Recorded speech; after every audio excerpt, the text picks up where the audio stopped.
2-3 고대, 중세와 비교한 근세, 정지와 조화, 그리고 운동과 변화. 2-3-1 정지와 운동.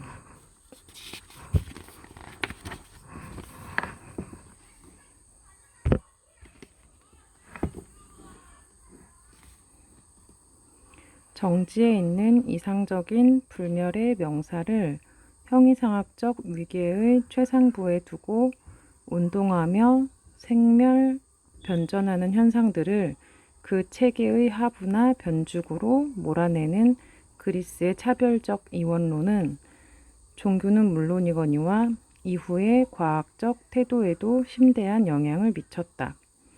가령 광물, 식물, 동물, 여자, 남자, 천사, 신이라는 수직구도를 갖춘 존재의 위계사상은 우선 형이상학의 틀을 쓰고 있는 것처럼 보이지만 이것을 조금만 변용시키면 종교와 정치 그리고 과학의 언어로 번역된다. 저급한 흙과 물은 중력을 갖고 공기와 불은 양력을 갖는다고 분류하듯이 사원소설의 위계도 곧장 동력학의 기초적 구별로 번역될 수 있는 것이다. 마찬가지로 철학과 과학이라는 충실하고 유용한 종복을 거느리며 전능의 호를 휘두르던 중세의 신학이 아퀴나스를 통해서 고대의 아리스토텔레스와 결합하는 모습은 신학, 철학, 과학 사이의 연계성, 그 적실성에 대한 비판은 차치하더라도 을 범례적으로 보여준다. 아리스토텔레스의 운동 개념은 이 같은 위계적 형이상학의 연장선에서 형성된다. 그에 의하면 사물은 모두 고유한 자기 목적을 지니는데 운동이란 운동체에 내재하는 목적인의 작용으로 설명된다. 운동하는 물체는 자신의 완전한 현실태를 실현하고자 하는 충동이나 경향성에 따라서 움직이며 마침내 그 목적이 달성되어 가능태가 현실태로 바뀌면 그 물체는 정지한다. 요컨대 정지 상태가 사물의 기원이며 목적이라는 생각이다. 이런 뜻에서 무릇 운동이란 일종의 결핍 상태인 셈이고 따라서 운동하는 물체는 자신의 가능성을 완전히 실현시킬 때라야 비로소 정지하게 된다. 스승 플라톤으로부터 아카데미아의 두뇌라는 찬사를 받은 아리스토텔레스는 모든 운동을 강제운동과 자연운동으로 구분한다. 강제운동이란 외부로부터의 직접적 접촉에 의해 생기는 충격이 원인이 된 운동이고 자연운동은 강제운동을 일으킨 외적 원인이 사라진 후 원래의 상태로 돌아가면서 생기는 운동을 가리킨다. 따라서 강제운동의 경우에는 동력인으로 운동지속의 원인을 그리고 자연운동의 경우에는 목적인으로 운동의 원인을 캐는 것이 주요한 과제로 등장한다.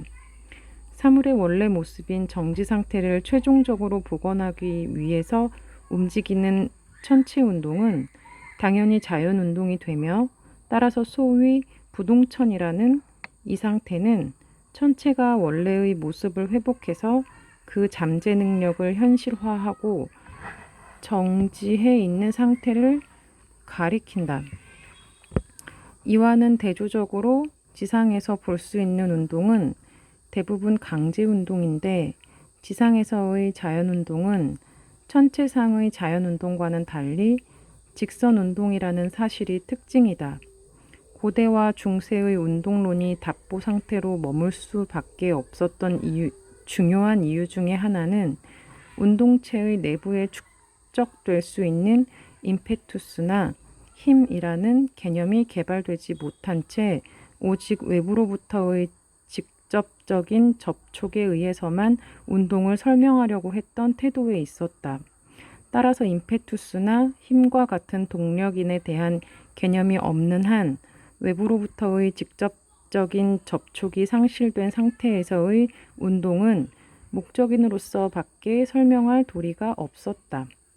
이오니아의 자연 철학자들에게서 공통적으로 볼 수 있는 외적인 자연에 대한 전적인 헌신의 태도에서 탈피한 후 소크라테스를 출발점으로 처음에서 끝으로 탐색의 방향이 바뀌면서 사물의 원형적인 상태가 곧 그 물체의 최종적인 목적으로 이해되었다. 그러므로 이러한 구도 속에서 운동을 설명하는 동력학적 시도가 사물의 시초와 종말을 해명하는 다분히 형이상학, 신학적 작업으로 둔갑해버린 것이다. 그러니 과학적 탐구의 필수적인 어떻게의 질문은 도외시되고 변하지 않는 명사를 추구하는 무엇과 왜의 질문만이 반복될 수밖에 없었다. 무릇 사실이 다 그러하듯이 근대 과학의 출발점도 딱히 어디에 붙박을 수는 없을 것이다.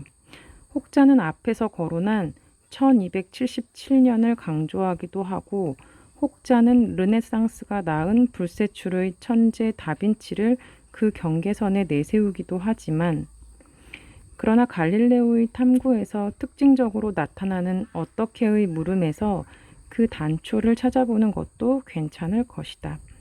결국 무엇이나 왜가 아니라 어떻게의 초점을 모음으로써 가능해진 운동론은 근대 과학의 성격과 위상을 결정짓는 중요한 공헌이기 때문이다.